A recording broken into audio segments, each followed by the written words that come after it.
Today is our initial competition for NASA HUNCH culinary. HUNCH is an acronym for High Schools United with NASA to create hardware.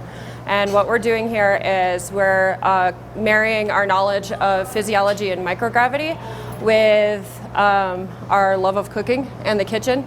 And we are creating foods for consumption aboard the International Space Station. I thought it was just pretty cool because as a young kid, I was like, man, what's up there? And I was like, well, I learned that the gravity and everything's different. I was like, how would food be altered up there and what could I do to make it different? So I was like, well, maybe I could join this and see what would happen. It's been an extremely important program that NASA is putting out to all of high school students to make the International Space Station and space travel equitable and available to all students. Because it's giving me new perspectives on different foods and how things can be altered and what new things you can try and different recipes that even I haven't heard of, and different knife cuts and things like that. After this preliminary competition, the top 10 in the nation will be chosen.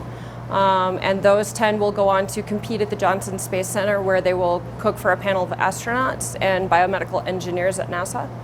And then the top finalists from that competition will have their foods processed and packaged and sent on the next shuttle to the International Space Station, where they will receive a satellite call from the astronauts while they're trying their food.